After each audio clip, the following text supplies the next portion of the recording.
Great. So good afternoon, everybody. My name is Noah Simon, and I am the Scientific Director at BeeLife, together with my colleague Gregor Susanj, who is the developer of the Pollinator Hub.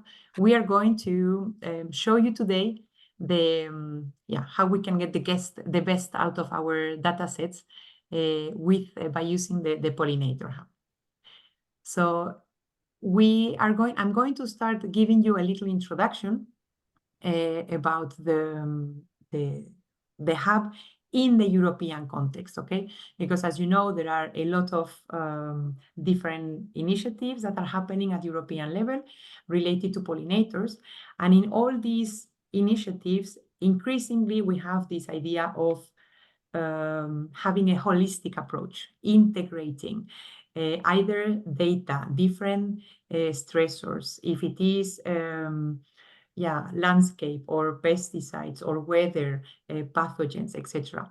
And then even to integrate the socioeconomic part, integrate the stakeholders, like also to have the economic dimension of pollinators, either if through the pollination or via the economic livelihood, let's say for beekeepers, etc. So all these, it is already included into the European Pollinators Initiative, that, as you know, is the initiative that let's say it's a plan that the European Commission has put forward to support, to revert the pollinator crisis. And they recognize that in order to do that, we need this holistic approach. But not only we have that, let's say, in the policy arena, but increasingly we are applying this. It is not called holistic approach, but it's called a system-based approach in, for instance, scientific risk assessment of stressors like pesticides. And the EFSA, as you see, for instance, in the figure that you have there, it's already advancing the environmental risk assessment into this direction, And already there have been some reports from EFSA putting forward this other way of doing risk assessment of pesticides, for instance, that integrate the possibility of integrating the exposure to different pesticides at the same time, or to put, for instance, the risk assessment of one pesticide in context with the weather, with the landscape, with the agricultural practices in the surroundings, the pathogens, etc. Of course, in order to have this holistic approach, you need, there are going to take into consideration, there are going to be needed to take into consideration a lot of different data sources, data types, qualities of data collected, etc. And for this, the European Pollinator Hub is really the tool to integrate all the data. And in the different training sessions that we have been giving already, we have shown you the features that we have integrated to do so. And today, Gregor is going to bring you through all of them. And we hope that this tool will be very useful, let's say, in the context that we are now heading into, both in the policy and afterwards in the application of the policy, for instance, in scientific risk assessment. And with this introduction, I leave you with Gregor, who will bring you into the Pollinator Hub with all the functionalities that it has. Thank you, Noah. So my name is Gregor Susanj, and I'm the main developer and maintainer of this platform. So if any errors show up in today's presentation, it is probably my fault. So let's start with a few basics. We will start with a brief presentation of the features of the platform. Then we will move on to a more practical presentation. So let's get into it. The first question you set yourself is why? Why would you use the hub? Why would you use this platform? So during the last 2 years of development for the operational platforms, we have strived to build this platform under certain principles. So the first one of them is fair. So the data can be findable, accessible, interoperable, reusable. What does this mean? Is basically that all the data that has been uploaded on the platform should be findable. Then our next goal is that you as data providers or collectors share the data with the community in a useful, reusable way. Then whatever data set you upload to this platform, you are able to get some sort of data set report, which could be used in further publications you might want to post about the data set. There is a possibility to share the data directly with EFSA Knowledge Junction on Zenodo. We are in tight cooperation with EFSA during the process of building this platform, and this is one of the cooperation points. We understand that one of the FAIR principles is findable, so a DOI is very important for this. Usually, either you have already published your publication, your data set, you would already have a DOI, but if you do not have one yet, there is a possibility in the very near future to generate one on the platform via EFSA Knowledge Junction. Then all of the data that has been uploaded on the platform, we move it one step forward. It's not a simple repository. We process the data, so we are able to do more with it, not just to be able to download it, but also build visualizations, connect data with other data sets, and in that way you can enrich it, as well as combine it together with existing data that is on the platform to make it more useful and more future-proof. So what did we actually do? We built an infrastructure here together with all the standards needed to bring observations and data together, making sense of them. So we want to transform raw data into valuable information for decision-making. These are one of our target groups here as well, and build a collective approach to the pollinator community. Now, our development time is slowly ending, but this does not mean it will completely halt. The current project is supposed to end on February, but we have an extension, so there will be continued development on the platform. And even after that, we are continuing looking for funds to continue support this platform. So the platform itself is open source, so all of the source code is available to everyone in order to either observe how it's working or to even contribute to it. We define very clear ownership policies here. We understand all of the data, you as a data provider, is owned by you when you're uploading it. You have all the rights to it. You can stop sharing it. You can delete it if you want. It's up to you. And we also are trying to make a very tight integration with other parties inside the not only beekeeping, but pollinator sector. So with beekeepers, naturalists, public institutions, scientific communities, we're building integrations here. So the key features here are data management and publishing tool. With this, you're able to upload your data sets and start building visualizations. Then we have the internalization and localization with a dictionary, which is basically a standardization database of terms and their translations, which could be reused inside your data sets, which are basically downloadable and reusable. All data sets that are uploaded are able to be processed, and some reports are built on that. And of course, everything is community driven. the code itself, the dictionary, even the dataset upload process can be shared with other users. Let's start with interactivity. As accessible is one of the key points of the platform, all of the public data can be freely downloaded by anyone. But if you would like to have some additional features, a registration is recommended. In that case, you're able to add a bit more, what's the word?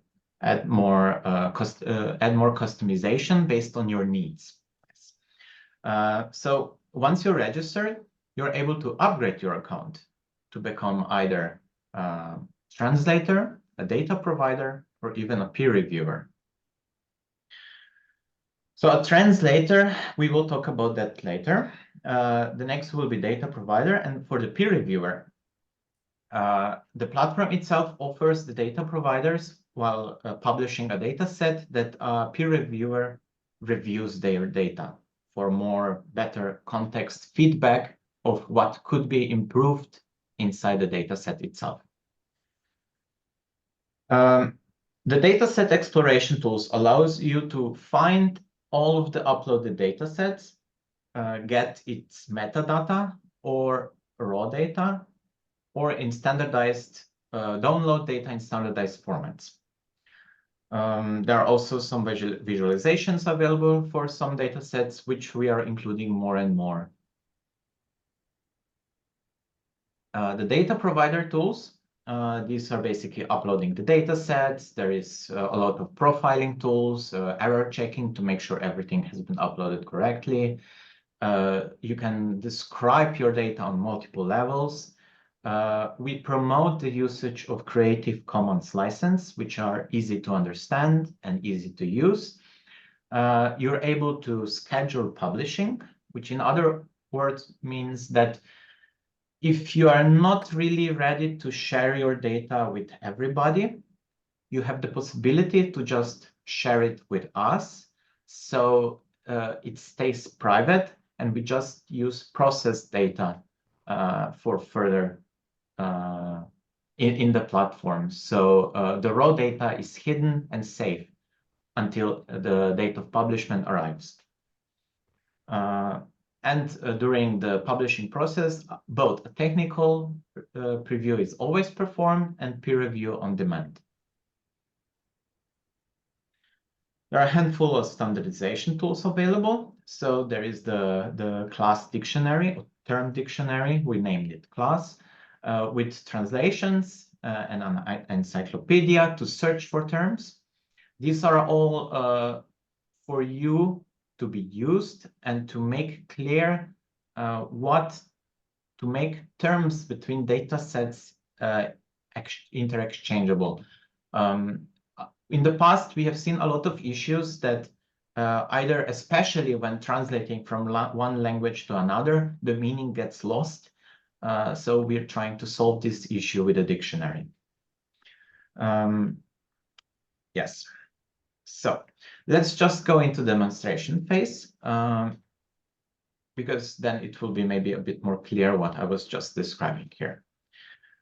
Just keep in mind that even though the release date is very close, it might be possible that the platform will change in the future.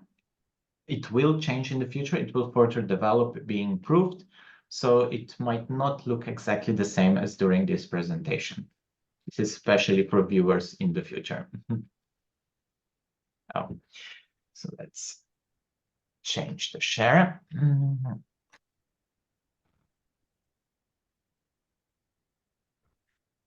Okay. So the first thing when visiting the Pollinator Hub website is a presentation page where you can find more information about the project and us, the developers and managers of the platform. But let's just dive into the platform itself.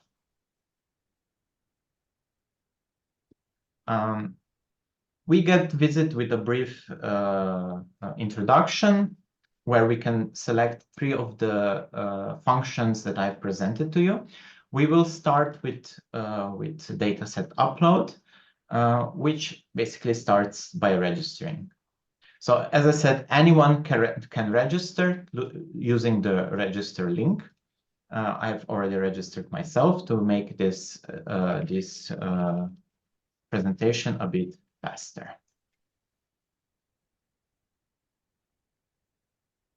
Go. Okay. So as a basic user, you have some basic operations available, but in order to upload a data set, you need to become a data provider. Profile. The first things first, you will be asked to fill out more about yourself. So to fill out your name and country of origin. We need this information for legal reasons, but we try to keep the required information to a minimum. But on the other hand, the more information you provide about yourself, the more clear picture we can get about you as well as other users using this platform. So let's become a data provider. When we're becoming a data provider, we're creating an entity called data provider, which will represent myself on the platform for hosting data. Why do I need to present myself here? Well, it might be that maybe I'm not really uploading data from me. Maybe I'm uploading data in the name of somebody else, for example, in the name of Noah. So in that case, I would actually register. I would have actually registered a data provider called Noah Simon. But we'll skip it for now. You can fill out some basic information about yourself and any contact information you would like to provide for other users to contact you. These are not required, but it's up to you to decide. Of course, you have to understand all the data that is being uploaded, published on the platform. It's publicly visible. That's the point of the platform. And there are certain terms and conditions that you have to meet in order to be a data provider. But otherwise, the process is fairly simple. Now, some of you question yourself, okay, I work for an institution and I want to publish a data set in the name of an institution, not myself. So in that case, we're always able to create a new data provider. So we just go through the same process, but instead of you as a person, you would actually write in your institution, the address, and so on. In the later, you're able to invite other people to manage this provider. So as it's a collaboration tool. As administrator, the person will get an invitation to join the team, and you will be able to together upload data sets. So let's go to my data catalog. Now, of course, I'm freshly registered. I don't have any data set yet.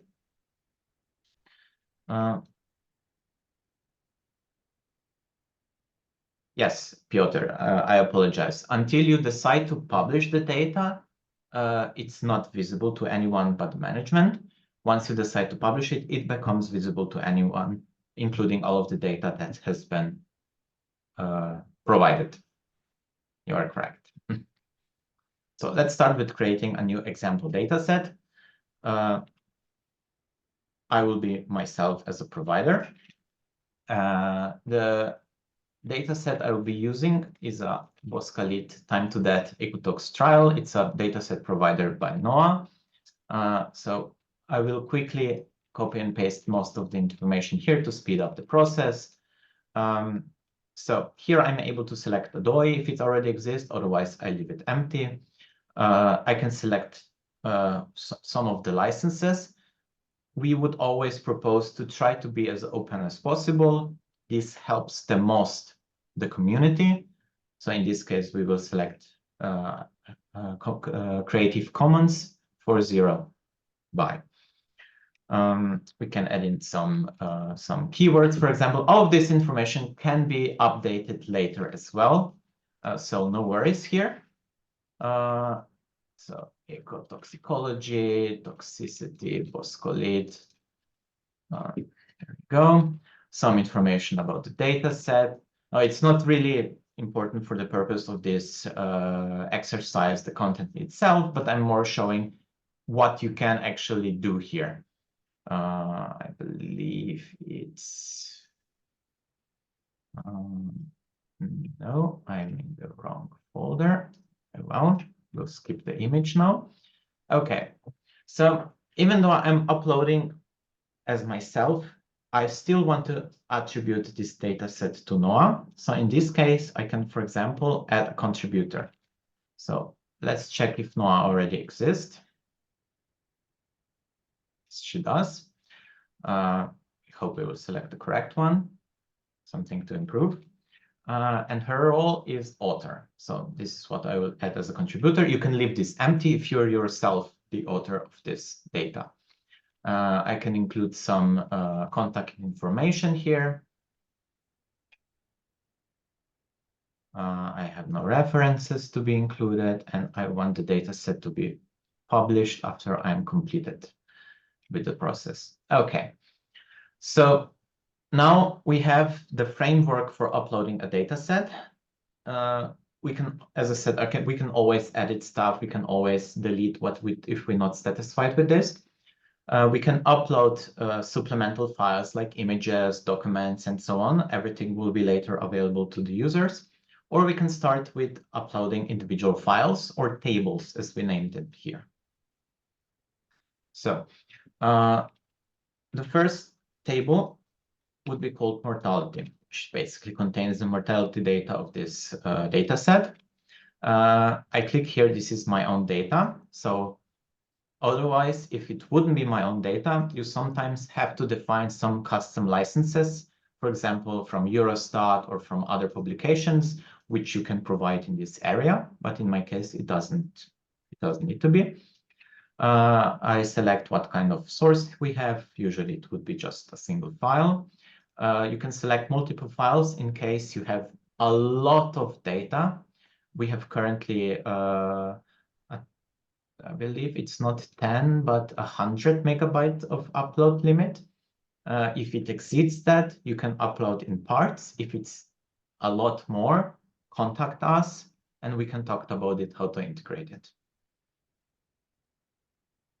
And let's add a bit of context and create a table. Okay, so now we have the first table, and only now we can start with actually uploading the files. Why does it take so long to prepare? Why cannot directly upload the data? Because it's important to us to document each and every step, to include as much metadata about the data set as possible, so it can be reused, worked by other people, understood by other people. So let's select a file, and we have mortality data. And upload. Okay, first things first, we have to make sure everything has been uploaded correctly. But if you look here, this doesn't really look correct. It seems we have different separator in the CSV file than the system currently supports. So let's remove it and re-upload it with the correct settings. So let's check all the settings that we have here. Mortality.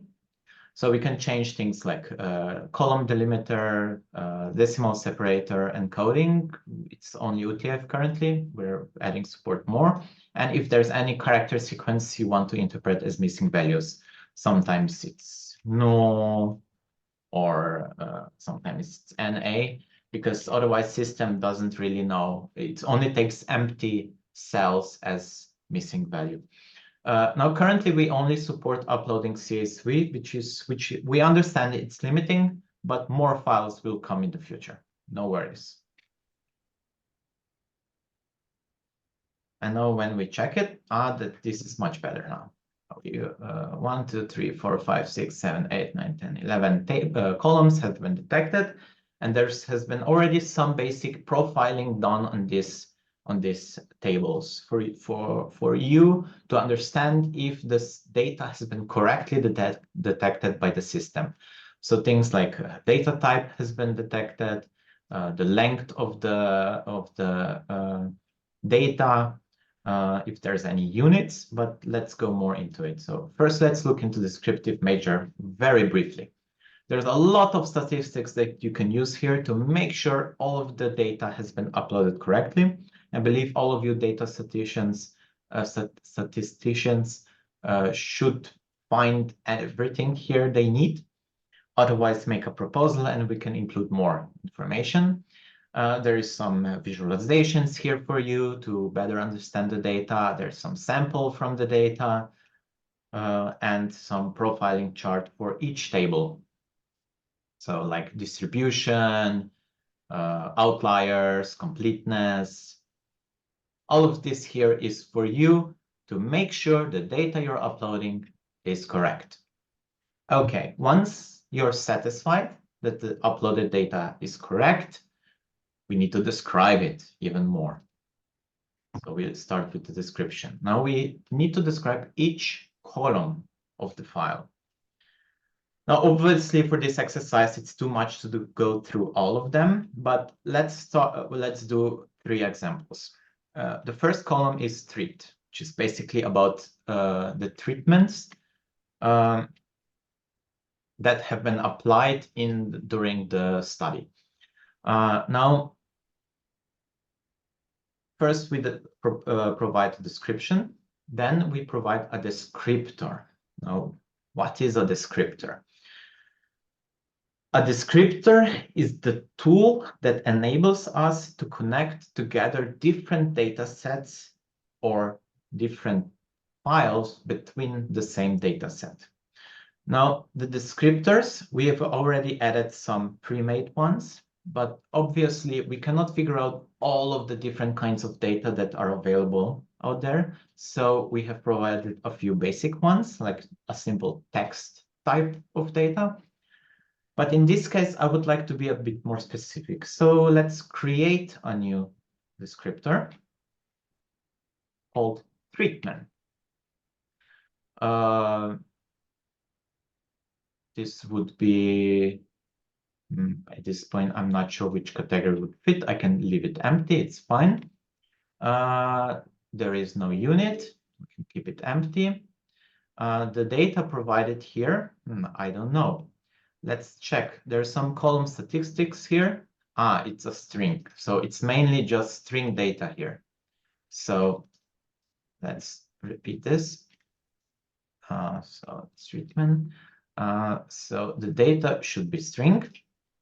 We can add some simple description, any references if possible. If required, otherwise we leave it empty and let's create it. There.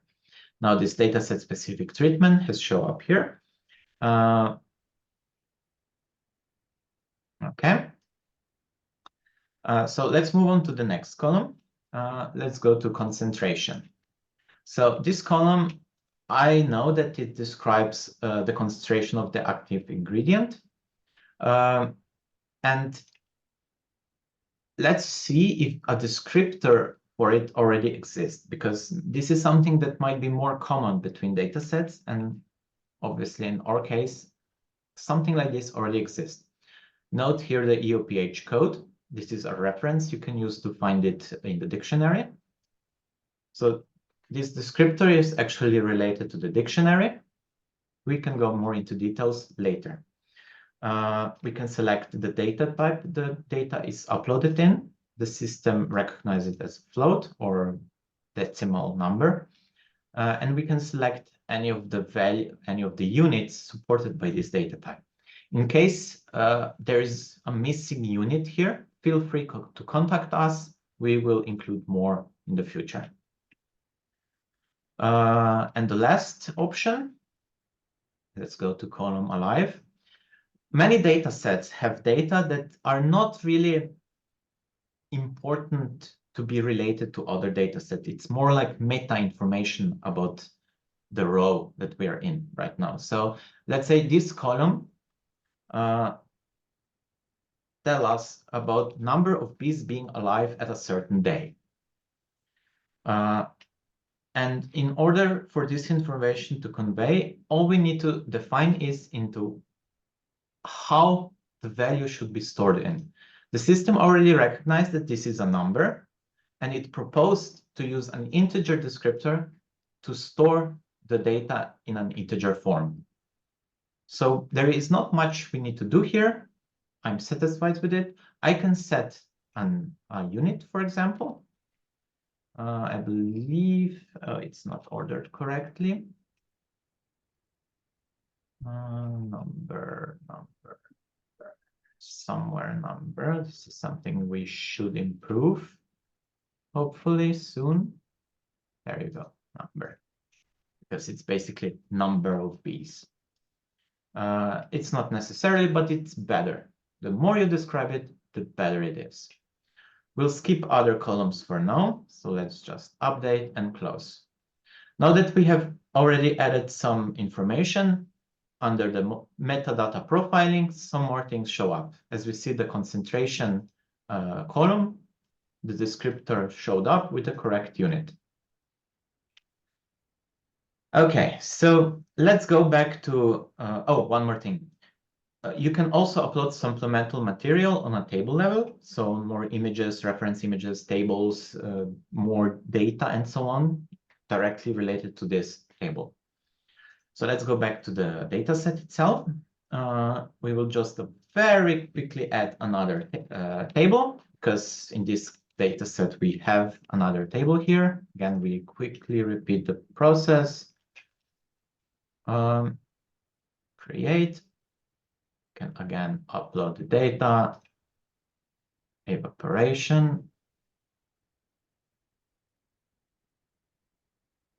The column delimiter is the same as previous time. And then again, the data has been analyzed and set here. So we understand this process can take several days for you. Piotr, no, of course. The supplementary material is only as an additional resources for users to download once the data set has been published. So if you have data that you want to include, you have to add them as separate tables. So it will be correctly processed and related, connected in the software. So once we are satisfied with the description of the data set, we can submit it for review, which then goes through a reviewing process. This reviewing process can take a while, or resources are limited, and we try to be as thorough as possible. During this process, we will get in contact with you for any feedback, for any improvements on the data set, to make sure everything is correct, everything is as good as it can be. And once we both are satisfied, we can find the data set will be published on the platform. So another copy of the data set has already been uploaded and completely described here. And this would be the end result of this exercise. We have a complete description here. We can download various things like individual files. We can download metadata about tables, columns. We can download in various formats, which will be available fairly soon. Or download everything in a neat package. There's also READMEs, license information, or any supplementary materials you would include here. As part of the FAIR principles, each data set gains a unique identifier, which is also reflected in the URL of the data set, which is used to identify it. In the same way, also each table also gains a unique identifier, and the descriptors, and so on and so on. There's a lot of things here. Okay. So let's go back to dataset discovery. Okay, once we come to the platform as a user and we might want to download some data, we have a search platform here, which can be used as you need, as required. We are slowly adding more and more datasets here. Currently, it's 15 published datasets. More are on the way. I can show you another example of, let's say, a complete dataset that has been uploaded, including some visualizations, which are not working currently. So let's skip this. Apologize for this. Then I guess let's move on to the dictionary. Okay. So I've already mentioned the dictionary several times. The dictionary is part of the standardization process that we've been doing on during this project, and it encompasses terms or classes, as we name them, mostly from beekeeping and pollinator-related fields. It's not excluding. So there are also other terms like country names, units. We try to define as much as possible, but primarily focusing on pollinator-related terms. I've already been preparing something here. So the list itself currently contains a lot of pollinator toxicological information. Previously, we were searching for an existing descriptor. If you remember, I was referring to an EUPH code. So it was concentration of active ingredient in solvent. So let's look it up here. If we write here concentration,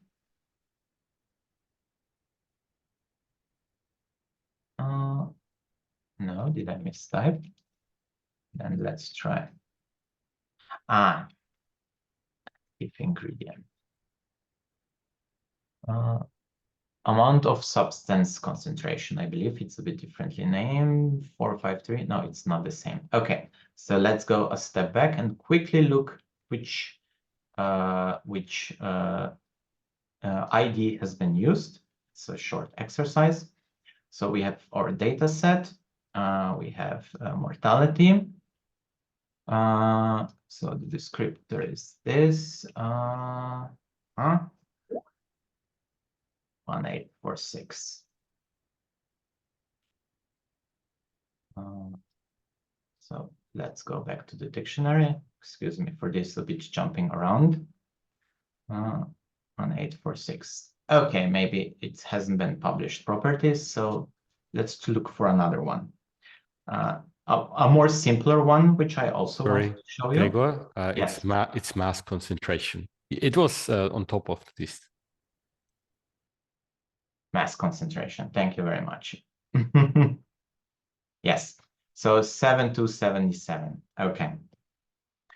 So let's go back to the topic. So this mass concentration has been defined as the physical quantity mass concentration, with typical symbols. There is a reference where this information has been taken off, and there is the English translation for it here. Now, in the dictionary, we're hoping for a lot of community feedback here because it is built to be interactive. You can have a discussion on many levels. For example, if the term is not clear enough, we can discuss about it. If the definition is not good enough, we can discuss about it. Or if translations are not the best, we can discuss about it. If you are a translator, you're also able to propose translations in various languages. To become a translator, contact us and we will include you in the process. So let's go back to the BeeHive class, which has been very well defined already and used in previous exercises. So there are lots of translations here that can be used to figure out how the BeeHive is being said in other languages. Now, this information can be used in other tools related to the dictionary. For example, if we use the translator, we select BeeHive from English to German, we can get proposals. So primarily translation is stock, but there are also other variations: Bienenstock, Bienenkasten, Beute. There is also an encyclopedia, which we can use to try to identify what a word or an expression in which language it's being used is. So I haven't used a language on purpose, so it immediately found the German translation, and you can go back to the class itself to get more information or anything related that has been found in other details about this term. Now, this is more or less it for the usage of the platform. Now I'm available for any and all questions. Now, we understand that this is a lot to take in, and we hope that you will find this interesting enough to start using it. We are here available for you to help you to upload the data sets, to be with you on every step, in order to try to start sharing the data with everybody. Any questions?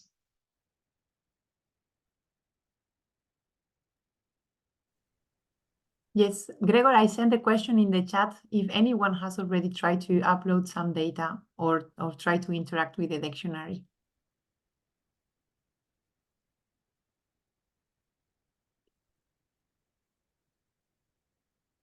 Hello? Yes, I did. Piotr from Italy. Hello, Piotr. And it is, so in your case, actually, you have a team of workers, so you can actually create your team within which you will be able to share the data that you are created as a team, let's say. Yeah, exactly. This is something that we try to understand how does it work. So I am. How does it work with the teams? Is there one person who is a kind of chief, and the others belong to his team? How does it work? Yes, exactly like that. Actually, there could be several chiefs. So you have different levels. You have administrator level, you have editor, you have view. So you can have also, for example, people just reviewing the data that's been uploading to make sure everything is fine. So it's really built as a collaboration tool. Yeah, this is a very nice option. But to build this team and to attribute each person a certain level, we need to talk with you for this. Don't we? No. Not at all. You're free to create new data providers. You're free to add more contributors. You're free to create new users. More or less everything is open. Okay, so if you can check, is my level the administrator one, my personal level? Can you check it? Excuse me, what is the question? The question is, what is the level of my profile? If you can check it. I don't know how to check it. Okay. So let's go to platform management. What is can you what is your name? Piotr. Yeah, Piotr. The first name is Piotr. Okay, so actually you are already as a data provider. Okay, and how? Because I have a collaborator, and I'd like her to be able to upload the data instead of me. Okay. Just a moment, let me check. And she already has a profile because she has participated to the past exercises.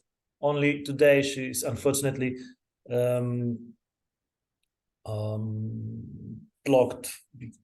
Okay, I see that an entity called Council for Agricultural Research and Economics has been already created. In that case, you would find it up here in the Managing As part with Switch to Data Provider. You would click on the one I said before, so the Council for Agricultural Research and Economics. You would you can then go to Settings, which after scrolling down, you have the option of adding members. You can include the email of the person here, set the role, and add it. The person, even if he or she is not a user of the platform yet, they will receive an email either to register or to accept the pending invitation to be included in this as a member of this data provider. After this is done, the data provider will show up in this section here, which then could be used to interact with all of the data sets uploaded. Okay, it doesn't work this way on my PC. So I would need some assistance, but I don't want the others to lose the time for this. Can we chat privately, or do you think it may be useful for the others to waste time now? So sorry, just to give a feedback. So Piotr is in Linux. Yeah, but it should matter really. But shouldn't, yes, because we are working on internet browser. I agree. We should maybe schedule a short meeting where you can share your screen, show me the process, show me the problem, and we can resolve the issue. Yes. Yes, for me, even immediately after this meeting, if you agree, if you're available. Sure, it is possible. Okay, thank you. Any other questions?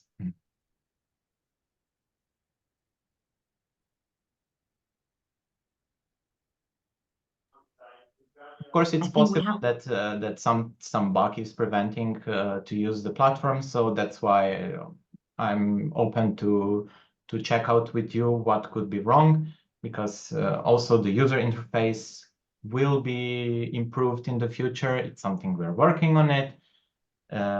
So yeah. Huh? Yes, no, I just wanted to say that we have a shy audience. So I think, yeah, like, please don't hesitate to try to use it. Today, unfortunately, the visualizations of the data, they didn't want to work.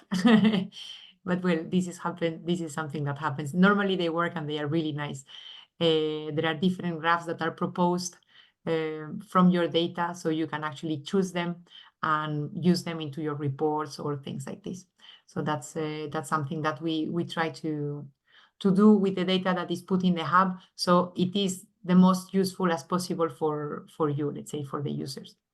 But yeah, so if you have tried, like Piotr, for instance, you have tried to work and to upload some data already, please, and you experience some problems, please don't hesitate to contact us, and we will be ready to help you. Kamia says, yeah, Kamia, can just say yourself, please.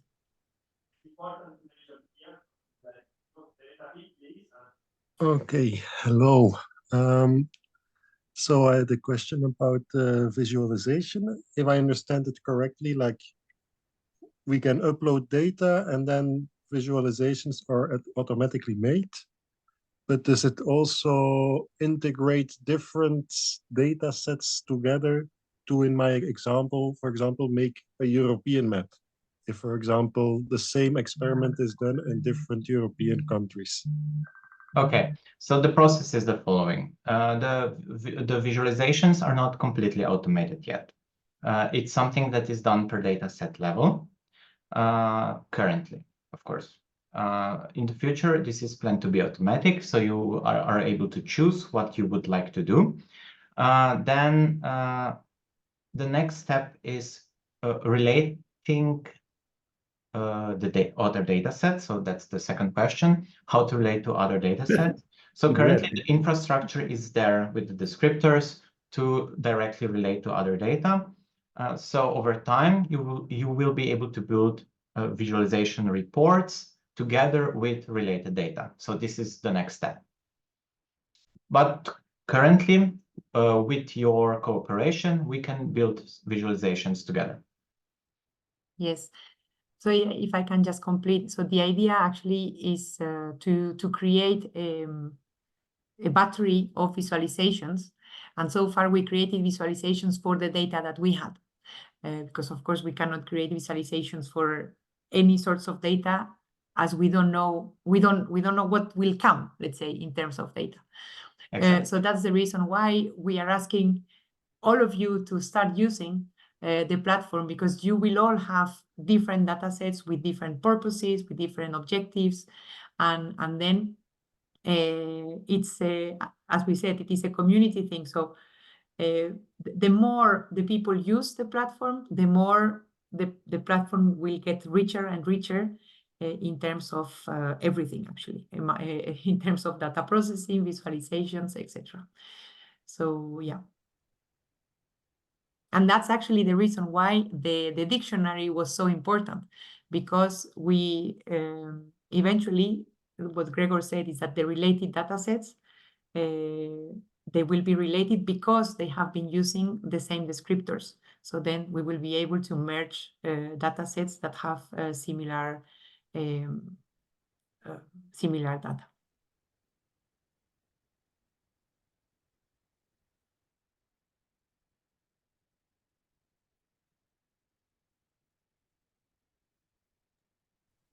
Okay, so I don't know if no one else wants to make any comments or any questions.